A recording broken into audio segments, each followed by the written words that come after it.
berarti lagi-lagi makhluk kedua yang kita temui di tempat ini dua-duanya adalah penyebab kecelakaan ya Kak Frisly? Iya.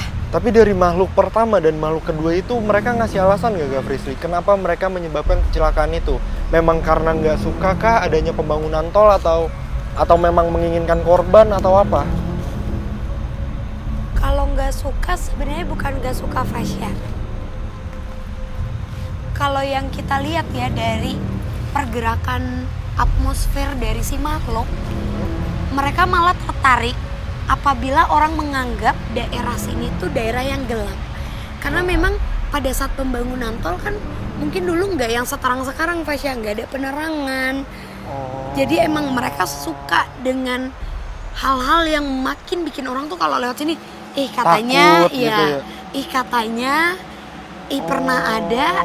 Aku ngerti. Berarti tujuan mereka untuk membuat orang-orang yang lewat sini itu takut. Betul Fasya.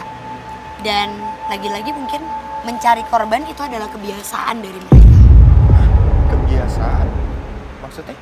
Kalau makhluk yang memang tidak bernyawa, sudah usianya benar-benar udah ribuan, ratusan tahun dan tempatnya menurutku terbagi dua, dibagi menjadi dua bagian,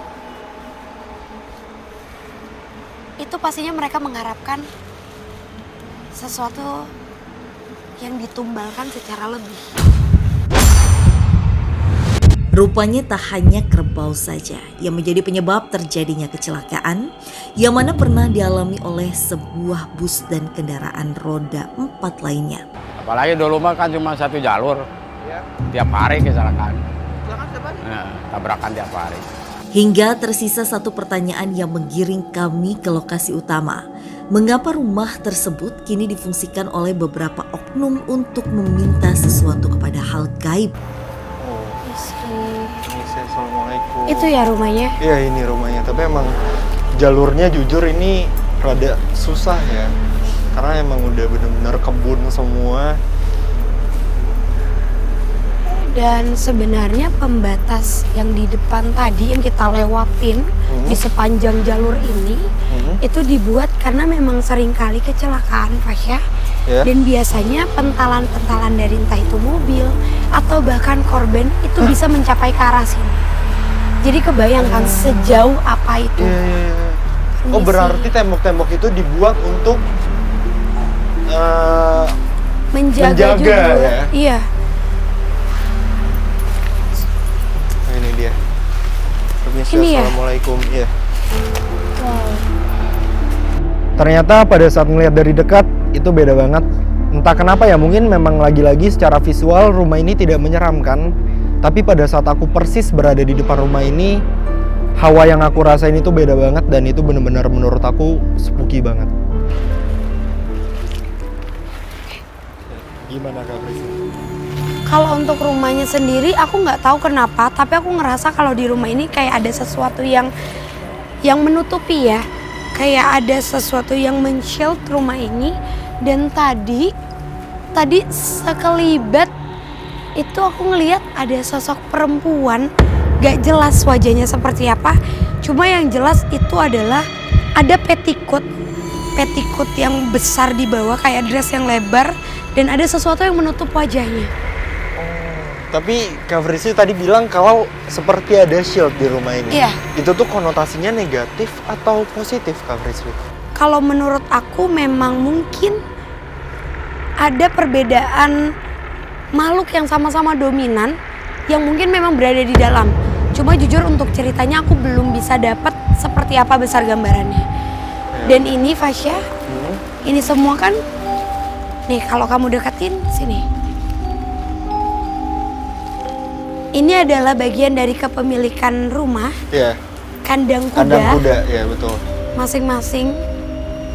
Tapi memang tidak ada yang gimana-gimana sih selain sosok yang ada di hadapan kita saat ini.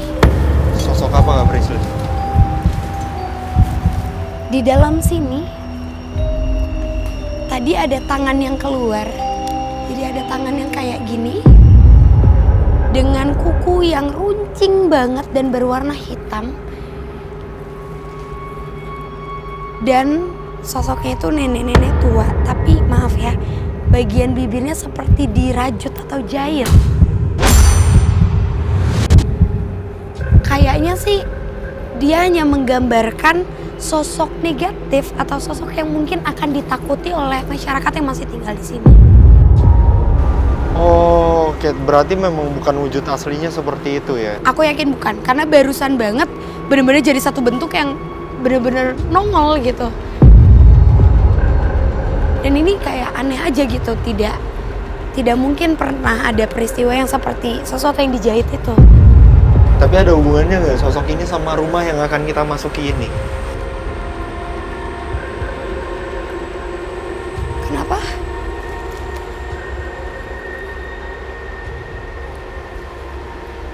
Katanya kalau ada yang masuk ke rumah ini untuk meminta, biasanya dia nemplok.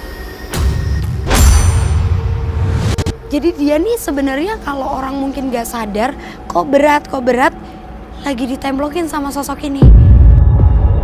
Berarti si sosok inilah yang bisa dibilang menyambut orang-orang yang seperti itu. Betul, keinginan negatifnya mungkin ditangkap sama dia dan langsung ditempelin. Tapi ini serem sih Fasya, kamu kebayang gak kamu lagi jalan tanpa kamu tahu dengan kamu hanya membawa senter kayak gini. Tiba-tiba kamu ngerasa nggak enak, tapi ternyata kalau orang lihat tuh lagi ada 2 tangan dengan kuku yang runcing dan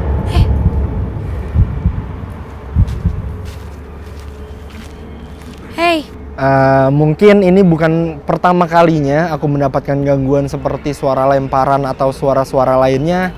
Tapi yang bikin aku rada down pada saat ada gangguan seperti itu, karena menurut aku ini adalah rumah. Jadi aku tidak berekspektasi bakalan ada gangguan-gangguan seperti itu, dan ternyata ada gitu di rumah ini. Coba kita langsung masuk ke Fasya pelan-pelan.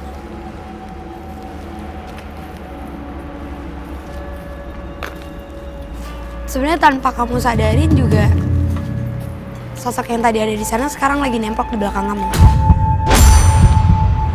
Aduh, jangan lo nggak Prisli. Nggak apa-apa, coba kita anterin dia masuk ke dalam, mungkin ada sesuatu yang bakalan dia ungkap. Ayo Fasya.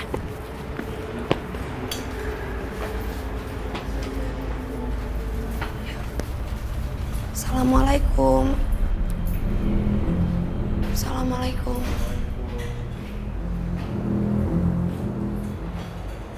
Oh, kok mungkin sebelum aku bertanya sama Kak Frisli soal sosok yang ada di tempat ini atau apapun itu, tapi dari aku sendiri jujur, aku langsung ngerasain hawa yang beda sama entah kenapa ya, aku seperti mencium ada bau-bauan yang nggak sedap gitu loh. Oke. Fasya, menariknya adalah kayak yang tadi aku bilang, ada sosok yang nemplok di kamu tadi dengan wajah yang fierce aja gitu, flat, tapi bibirnya dari sini sampai ke sini itu kayak ada jahitan yang besar.